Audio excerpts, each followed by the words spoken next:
Hey guys, I thought I would come on here and do a video for my blog regarding my student teaching experience because I've been MIA. With that being said, I have had so much fun. I'm getting ready to end my first 8-week assignment with a 6th to 8th grade SPED room in another county, not in my county. And I am kind of sad. I don't want to leave. The kids are very receptive. They are so sweet. I know middle school kids, like you would think that it's the worst, but they are truly the sweetest group of kids that I could have. I couldn't have asked for a better experience. They're finally at that point now where they're comfortable and they expect me to be there every day. And so I've been prompting them, like, I only have so many days left. And they're like, well, why are you leaving us? Are you coming back? And, I think that a lot of them look at school and look at teachers as their stability. This is a Title I school. You have a lot of issues, poverty, students getting taken away from their parents, lack of good role models, lack of knowledge. You have students that come every day because they are hungry. They go home at night and they don't eat until they come back the next day. And honestly, it's really, really sad. But overall, their attitude about being in school is not negative. I mean, they're middle school kids. I don't want to do this. I don't want to work. I just want to socialize. So with that being said, it's kind of a give or take.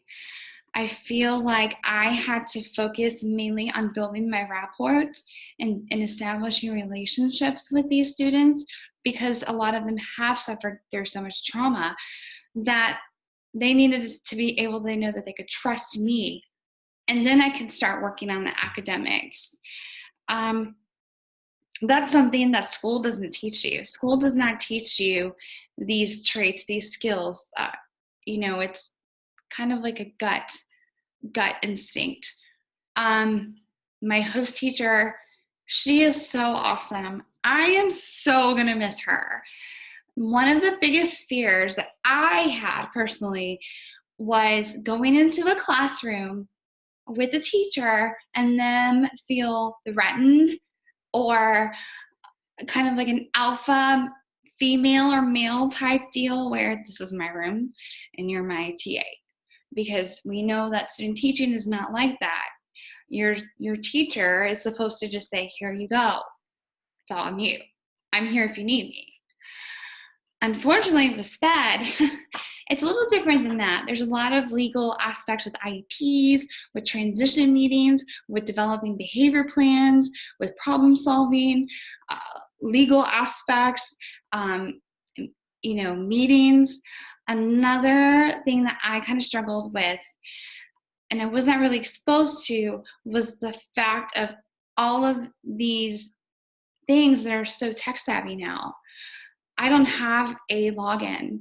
I don't have access to implementing like lessons via Google Classroom. I don't have access to getting on the ed plan and kind of looking around or inputting stuff. I don't have access to get into the Ames web, which is their like assessment probes, kind of determines if they're on level, instructional level, or what types of skills we as SPED teachers need to kind of fill in for or kind of break down, scaffold. So that was something that I did not have exposure. And unfortunately, that's an area that is going to be a growth for me because, I don't know how to implement those things. Now, if you give me a visual, I'm good.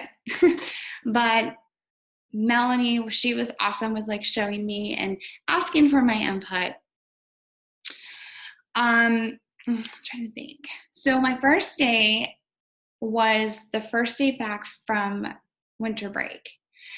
And my host teacher just got assigned to her caseload a student that was transitioning back into the social, the academic social atmosphere in a regular school setting. He was not in a school setting. He was taken out, removed for whatever reason. A lot of that stuff's confidential, and you can't really go into detail. They only tell you what you need to know, and that's it. Brody, calm down. So he started coming half days at first. So he would actually come in on our planning time. So my host teacher, who was his case manager, kind of gave up her planning time so that she can build a relationship with the student. And I was a little hesitant with him because I knew the situation. I knew his accommodation needs. I knew what strategies were taken, the precautions that were taken. And I just kind of, sat back and kind of started with small talk, and he got comfortable. And then he started coming full time after his IEP meeting. And that was probably about a month and a half ago, I would say. So now he's in school all day, which is awesome. He's got a really good personality. Like, he has such a good sense of humor. But unfortunately, there are some situations and issues that he has endured, that's affecting his social skills, and it's causing some behavior. One thing that I have learned from this situation is that teachers need to be on the same page. You need to be on the same page with everyone. At the end of the day, even though there's more paperwork, even though you have to, take a little bit more time out of your free time, or, go a little above and beyond, because you know what? You're a teacher. That's your job. You need to advocate for that child. You all need to make sure that you're doing everything you can to prevent any of these things being exposed. With that being said, you need to come up with a plan and a strategy, and everyone needs to be consistent. Some are not as consistent as others, and it's very apparent because now he comes in the classroom every day and he's like, "What's going on? I want to stay here with you." And, we can joke around now and kind of give him a little bit of that sense of humor back. And he responds fine to us. He's not defiant with us. He listens, he just wants to feel loved. He wants to have, a mentor, and he looks at my host teacher as his mentor and somebody that he trusts. And she, as an amazing, amazing, amazing person and a great teacher, because she puts the kids first. At the end of the day, she puts those kids first. And a lot of the stuff that's been going on now with, teach to the test. Teachers are just teaching to the test. Maybe in schools that have students who are a little bit more privileged, who have both parents, or parents that are kind of, middle class, or parents that can provide for their child. With these kids, it's not about that.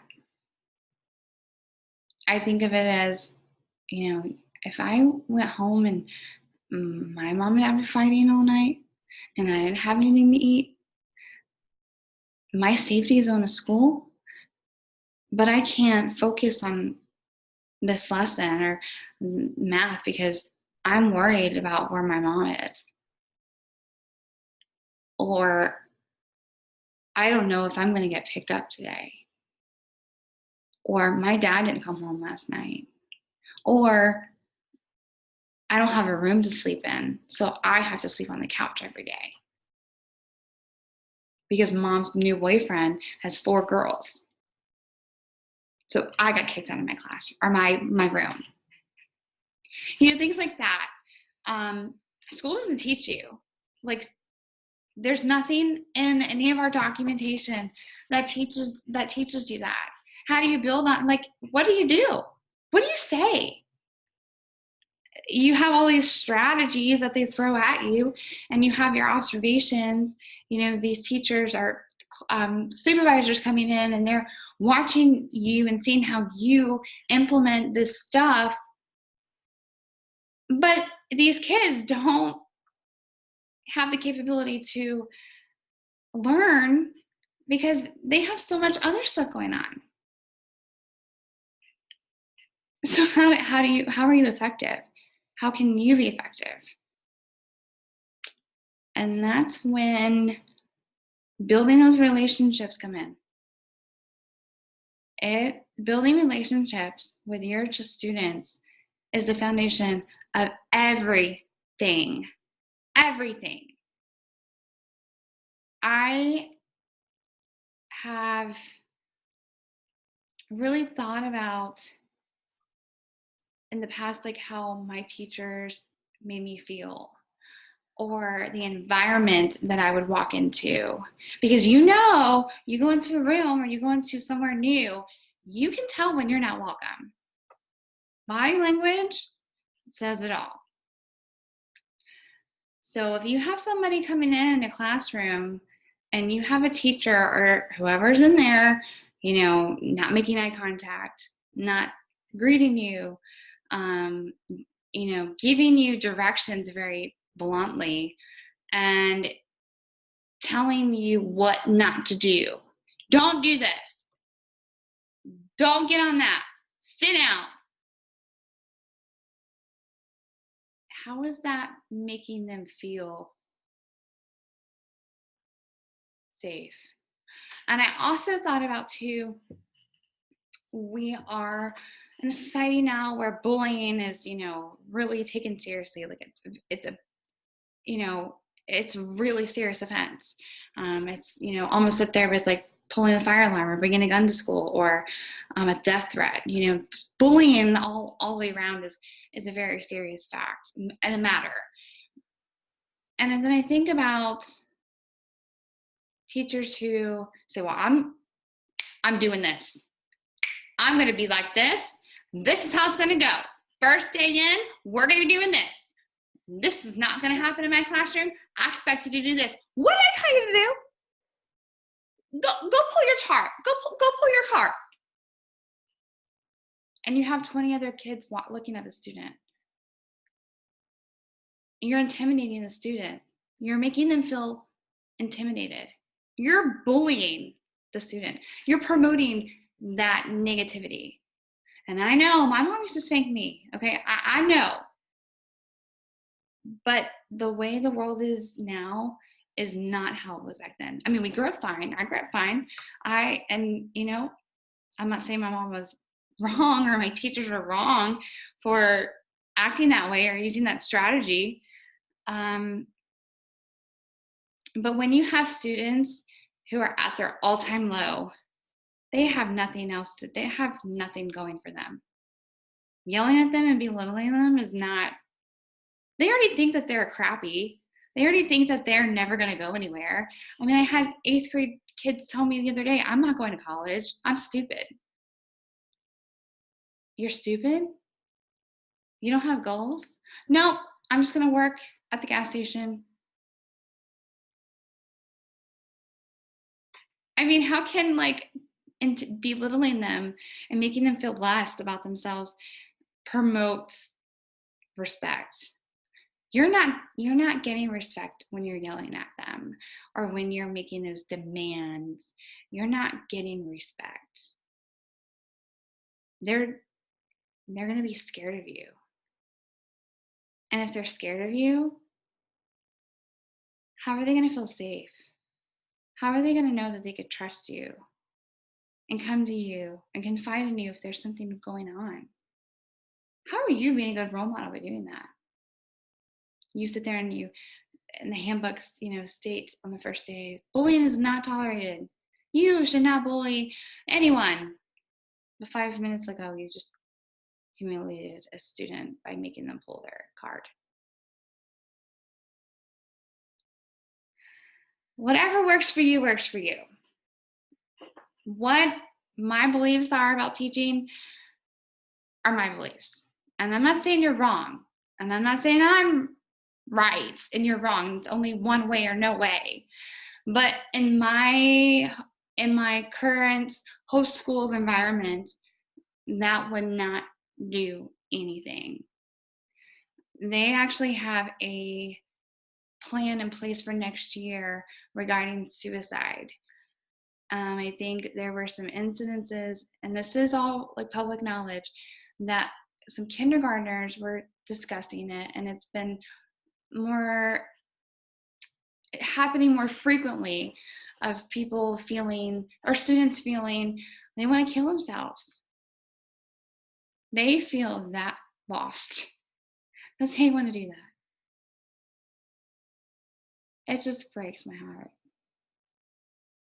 So with that being said, sorry, I was on a tangent. Yeah, school, like college, I understand you have to like understand all the verbiage and take all these practice tests, and then the EdTPA, don't get me started, it's a whole other thing. It doesn't prepare you for this. I think you have to really dig deep into yourself about just being a role model. How can you contribute to society?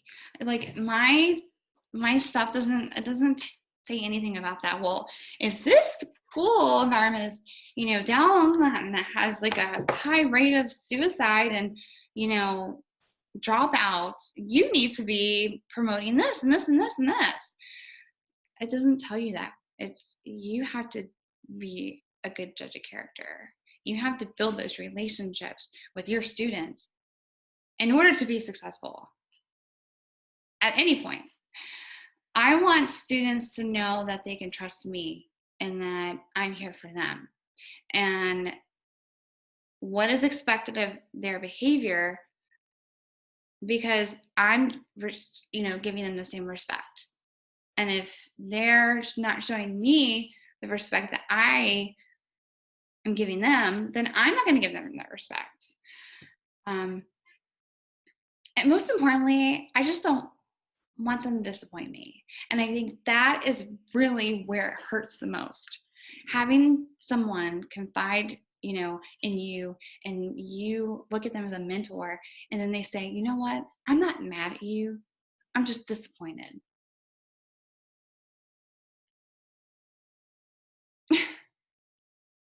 That's pretty deep. So I just wanted to jump on here and kind of like go on a little tangent and say that my first leg of my student teaching experience has been very, very, very appreciative. I am very grateful and honored to have been in a school where students are on a completely different level. The environment is completely different. And students who just appreciate the fact that you gave them 5 minutes just to vent, or just to, say, hey, how was your weekend? What did you do? Well, what, or,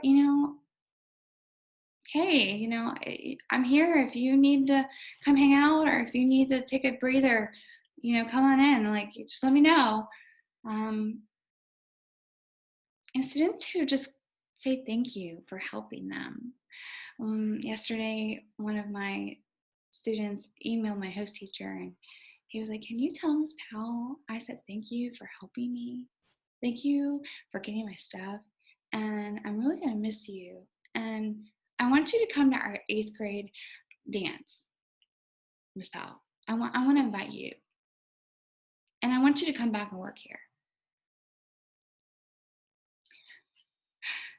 So anyway, thanks for listening to me, Ben. I haven't forgotten about my blog. I just been super busy, super focused, and there's just a lot going on. I'm trying to plan a wedding, and this is consuming a lot of my time. And I'm trying to make sure that I have enough time for school, work, and me, and my family. So anyway, thanks for watching.